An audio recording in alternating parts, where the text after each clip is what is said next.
Welcome to Channel 5 News.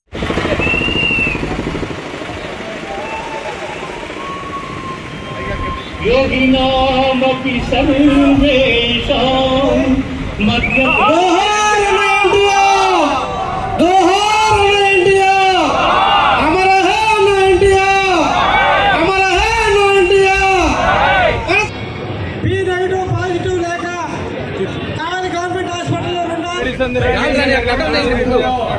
అక్కడ అర్థం జరగండి పోలర్ దగ్గర పక్క జరగండి ఎవరు లేరు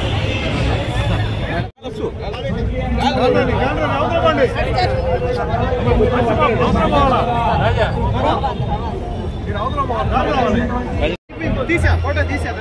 రాజా చేయండి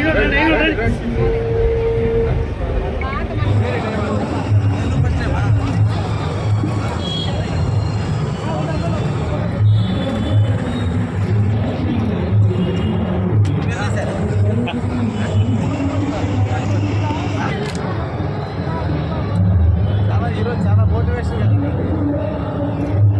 మామూలుగా ఏంటి వేరు ఆహ్లాదకరంగా ఏంటి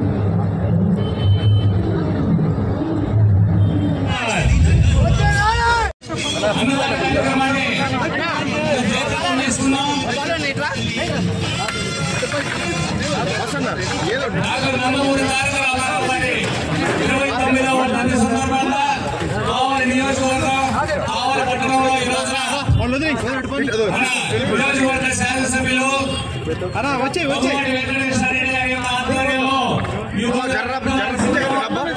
కార్యక్రమం కూడా జరుగుతుంది.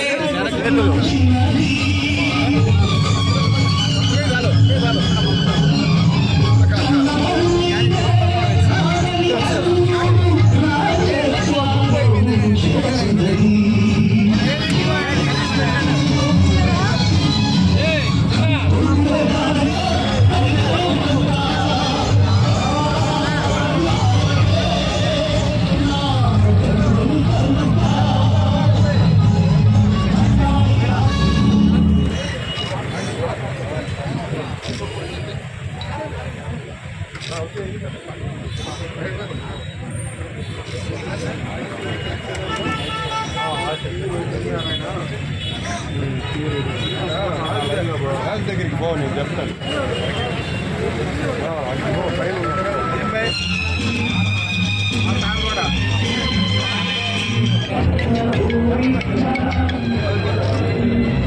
ఎవరున్నారు సర్టిఫికేట్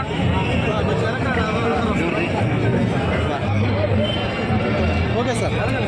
ఒక తెలుగు తేజం తెలుగుతనానికి నిలువెత్తు అర్థం తెలుగు జాతి గౌరవాన్ని ఢిల్లీ నడిబొడ్డున చాటి చెప్పిన మహోన్నతమైన వ్యక్తి శ్రీ నందమూరి తారక రామారావు గారి వర్ధంతి ఈ రోజున. ఆయన ఒక ధర్మాత్ముడు, విద్యావంతుడు, వీర్యవంతుడు, ధైర్యశాలి, అకుంఠిత దీక్ష కలిగినటువంటి వ్యక్తి, చూసే కొద్ది చూడాలన్నటువంటి తలంపు ఉన్నటువంటి మనిషి. త్రేతాయుగంలో రాముడికి ఎన్ని లక్షణాలు అయితే ఉన్నాయో అన్ని లక్షణాలను పుణికిపుచ్చుకున్న కలియుగ రాముడు మన నందమూరి ఎన్టీ రామారావు గారు. సినిమాలలో తన ఖ్యాతిని, తెలుగు నిండుతనాన్ని ప్రేక్షకులకు అందించి కోట్ల మంది ప్రేక్షకుల ఆదరాభిమానాలు పొంది ఈ రాష్ట్రం నిర్వీర్యమైపోతున్న తరుణంలో, రాష్ట్రంలో దేశంలో తెలుగు వాడికి గౌరవం తగ్గిపోతున్న తరుణంలో, దేశంలో ఉన్నటువంటి తెలుగు రెండో భాషగా ఉండాలి, దేశంలో తెలుగు వాళ్ళు అన్యాయం అయిపోతున్నారు, హక్కును చేర్చుకోవాల్సిన బాధ్యత ఉందనేటువంటి తలంపుతో ఒక విలేకరి తన పుట్టినరోజు నాడు అడిగినటువంటి ఒక క్వశ్చన్తో స్టార్ట్ అయిన తన ప్రస్థానం ఈరోజు ఆంధ్రప్రదేశ్లో ఒక చారిత్రాత్మకమైన ఘట్టానికి నాంది పలికి 9 నెలల 9 రోజుల కాలంలోనే ప్రపంచ రికార్డును బద్దలు చేస్తూ 78 సంవత్సరాల కాంగ్రెస్ పార్టీ కూకటి వేళ్లతో పెకలించి తెలుగు వాడి తేజాన్ని, తెలుగు జాతి జెండాని ఢిల్లీ నడిబొట్టినట్టు చాటిన వ్యక్తి నందమూరి తారక రామారావు గారు తన పుట్టినరోజు 1982 మార్చి 28వ తేదీన తెలుగుదేశం పార్టీకి నాంది పలికి తన ప్రచారంతో ప్రజల్లో చిన్నవారి దగ్గర నుంచి వృద్ధుల వరకు కూడా చైతన్యం తీసుకొచ్చి ఈ రోజున ఆంధ్రప్రదేశ్ యునైటెడ్గా ఉన్నటువంటి ఆంధ్రప్రదేశ్కి ఒక దిశను తీసుకొచ్చి ప్రజల్లో చైతన్యం తీసుకొచ్చి దేవుడు గుడికి దర్శనానికి పోవాల్సినటువంటి భక్తుల కంటే కూడా ఆయన దర్శనానికి బండ్ల మీద 24 గంటల ఆలస్యమైనా కూడా ఆయన చూడాలి, ఆయనలో రాముడిని చూసుకోవాలి, ఆయనలో కృష్ణుడిని చూసుకోవాలని ప్రజలు ఎదురు చూస్తున్న తరుణంలో ఈ రాష్ట్రానికి ఒక మార్గదర్శకుడై అందరి హృదయాల్లో నిండినటువంటి మహానీయుడు శ్రీ ఎన్టీ రామారావు గారు. తల్లి తండ్రి చనిపోయిన వారి ఫోటో కంటే కూడా మనందరికీ తండ్రి లాంటి ఎన్టీఆర్ను ఫోటో పెట్టుకుంటే ఆయన యొక్క గౌరవం, ఆయన యొక్క కీర్తి మన ఇంటిలో కూడా దక్కుతుందని ప్రతి ఇంటిలో కూడా ఎన్టీఆర్ విగ్రహాన్ని పటాన్ని పెట్టుకున్నటువంటి తెలుగు జాతి, అటువంటి జాతికి 9 నెలల కాలంలోనే ముఖ్యమంత్రి అయ్యి ఎన్నో పథకాలకు శ్రీకారం చుట్టి పేదవారిని దేవుళ్ళతో పోల్చి సమాజమే ఒక దేవాలయంగా భావించి పేదవాళ్లే దేవుళ్ళుగా భావించి పేదలకు పట్టేటి అన్నం పెట్టేందుకు 2 రూపాయల కిలో బియ్యాన్ని తీసుకొచ్చి ఈరోజు భారతదేశ చరిత్రలో పేదవాడికి ఫలాలు అందుతున్నాయంటే నాడు ఎన్టీ రామారావు గారు స్ఫూర్తే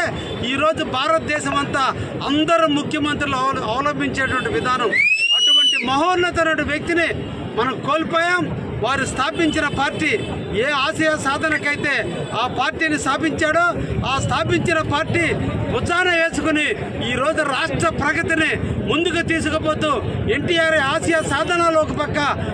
ఎన్టీఆర్ కోలికలు ఒక పక్క,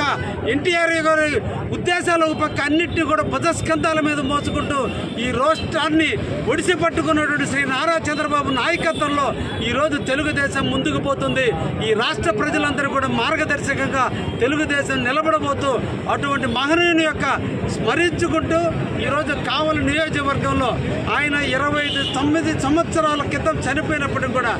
ఏ ఒక్కరిలో కూడా ఆయన మీద ప్రేమ కించిత్తు కూడా తగ్గకుండా ఆయన వర్ధంతి అంటే ఈరోజు కొంత వందల మంది ఇక్కడికి విచ్చేసి వాళ్ళకి నివాళులు అర్పించడం జరిగింది. కావలి తెలుగుదేశం ఎప్పుడు కూడా ఎన్టీఆర్ గారి ఆశయ సాధనలో ముందుకు పోతుంది. ఎన్టీఆర్ గారి ఆశయ సాధనని ఒక పక్క చంద్రబాబు నాయుడు ఎలా భుజస్కంధాల మీద వేసుకొని రాష్ట్రంలో తెలుగుదేశం పార్టీని పేదలకు అంకితం చేశారో కావలిలో కూడా తెలుగుదేశం పార్టీ, తెలుగుదేశం కార్యకర్తలు, తెలుగుదేశం నాయకులు ఎప్పుడు పేదల పక్షాన నిలుతూ పేదల కోసం, పేదల అభ్యున్నతి కోసం ఎప్పుడు కృషి చేస్తాను. ఎన్టీఆర్ గారి ఆత్మశాంతి కోసం ఎప్పుడు కూడా పనిచేస్తుంటామని కూడా మేము ఒక్కసారి అందరం కూడా శపథం చేస్తూ ఎన్టీఆర్ సాధనకై అందరం కూడా కృషి చేస్తామని సందర్భంగా తెలియజేస్తాం. జోహార్ ఎన్టీఆర్, జోహార్ ఎన్టీఆర్.